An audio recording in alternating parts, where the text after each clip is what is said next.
ഇപ്പോൾ രാവിലെ ഈ സഭയിലേക്ക് കടന്നു വന്നപ്പോൾ കേട്ടൊരു അടിയന്തര പ്രമേയം. ആ അടിയന്തര പ്രമേയം അവതരിപ്പിച്ചത് വിഷയം ഭൂമി കയ്യേറ്റവുമായി ബന്ധപ്പെട്ടുള്ളത്. പ്രതിപക്ഷത്തിൻ്റെ ഒരു അവസ്ഥയാണ് ആ അടിയന്തര പ്രമേയ അവതരണത്തിലൂടെ കാണാൻ കഴിയും. കാരണം ഭൂമി കയ്യേറ്റക്കാരനായി കേസിൽ പ്രതിയായ ആളിനെ കൊണ്ട് തന്നെയാണ് ഭൂമി കയ്യേറ്റത്തിനെതിരായിട്ടുള്ള അടിയന്തര പ്രമേയം അവതരിപ്പിക്കുന്നത്. എന്തൊരു ഗതികേടാണ് UDF.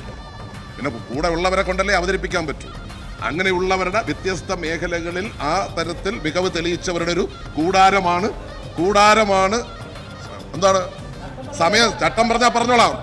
കാരണം നിലവിൽ ഭൂമി പറയൂ.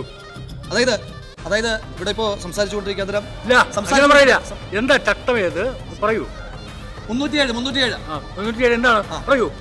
അതായത് ഇവിടെ സംസാരിച്ചുകൊണ്ടിരിക്കുമ്പോൾ ശ്രീ നൗഷാദ് പറഞ്ഞത് അടിയന്തര പ്രമേയം 307 പറഞ്ഞല്ലോ. അടിയന്തര പ്രമേയം അവതരിപ്പിച്ചയാളുടെ പേരിൽ ഭൂമി കയ്യേറ്റത്തിന് കേസുണ്ടെന്നാണ്. ഇന്ന് അടിയന്തര പ്രമേയം അവതരിപ്പിച്ചത് ശ്രീ മാത്യു കുൽനാടനാണ്. അദ്ദേഹത്തിന്റെ പേരിൽ കേസുണ്ട് എന്ന് പറഞ്ഞാൽ ആ കേസ് നമ്പർ എന്ന് പറഞ്ഞാൽ മതി. രേഖയിലുണ്ടാകാൻ പാടില്ല. വ്യാജമായി പറഞ്ഞതാണ്. പരിശോധിക്കല്ല പറയാം. കേസിന്റെ നമ്പർ പറയാം. അഴിമതി നിരോധന നിയമപ്രകാരം BC 3/2024 ഇടുക്കി. പോരെ, കേസ് നമ്പർ ഉൾപ്പെടെയുണ്ട്.